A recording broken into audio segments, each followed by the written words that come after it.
Thank you. Good morning, everybody. And I am proud to be joined by Senators Stabenow, Klobuchar, Blumenthal, Schatz, and Warnock. And again, as I said last week when we did this, a special thanks to our wonderful chart makers. Now, I want you to know, first, look at these terrific exclamation points. You put those in your story. And then the coup de grace, the ripped out Project 2025. See the rip? Because we're exposing it. Thank you, everybody. It's been nice meeting with you all. Okay. All right. I do want to thank Senators Stabenow, Klobuchar, Blumenthal, Schatz, and Warnock for being here, and each of them talking about a portion of 2025. There is so much in it. We could be here every day for a long time.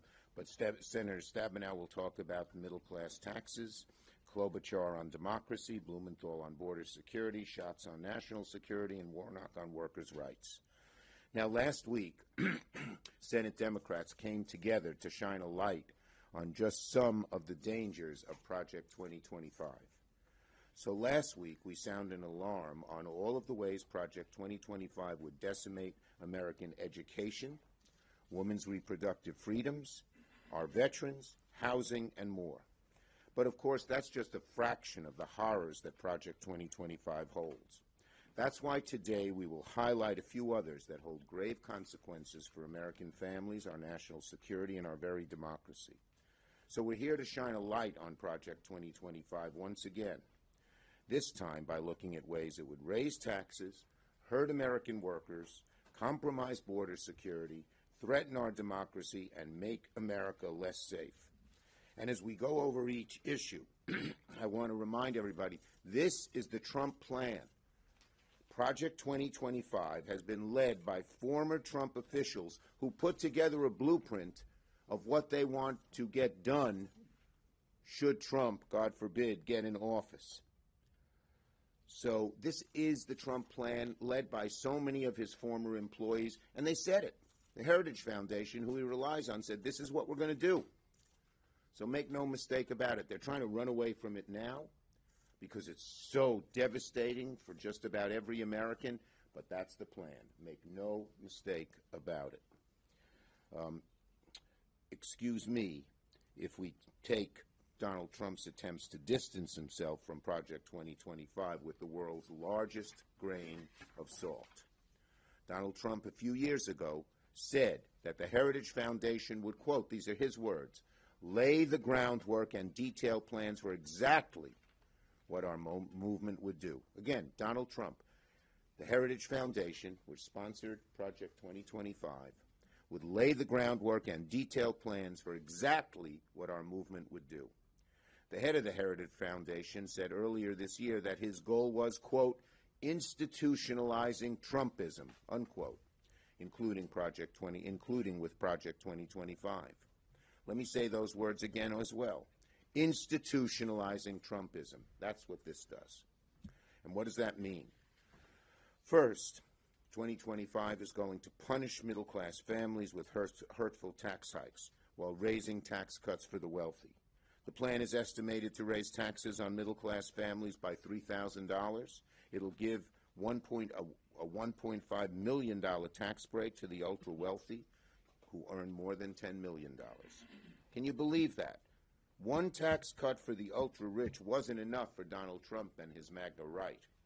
They want to do it again. At the end of the day, that's always their end game. Tax cuts for the ultra-wealthy, paid for by everybody else. Second, 2025 will punish working families Trump pretends to care about. American workers will work longer hours for less pay as overtime pay is undermined. Many people have to work 40 hours and not get overtime pay. The Biden administration moved to correct that, and now they want to undo it. Dagger at the heart of the middle class. An estimated 4.3 million shift workers could have their overtime and wage protections eroded as guaranteed weekly time and a half pay is ended. And at the time of immense global instability, with Russia invading Ukraine, Iran funding terror groups, the CCP increasing its aggression in the Indo-Pacific, Project 2025 makes America less safe, much less safe.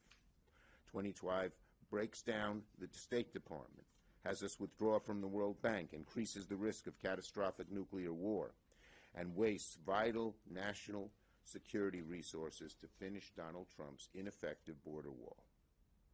And for all the hard right's lip service to border security, Project 2025 rejects the bipartisan border security plan we released earlier this year, the strongest bipartisan border security bill in decades. Instead of effective bipartisan policy, 2025 would drive a policy of utter cruelty for mass deportations with little to no due process. It even risks deporting 3 million dreamers. Can you believe it? That's the risk of this plan. Donald Trump, J.D. Vance, and Project 2025 have spread a message of hatred against immigrants looking for a better life in America. They have spread lies about Haitian immigrants. They have demonized refugees, and Project 2025 would lay the foundation for a mass deportation apparatus that would inflict untold pain on millions of families without making our country any safer. And finally, 2025 would weaken our democracy by opening the floodgates to foreign interference and big money in our democracy. 2025 will shut down proven efforts to block foreign interference in our elections, gutting the Cybersecurity and Infrastructure Security Agency while eviscerating our campaign finance laws. When it comes to the evil and sinister Project 2025, I have 3 Brooklyn words: NFW. You fill in the blanks. Senate Democrats will fight these policies with all we've got. Our future is too important not to.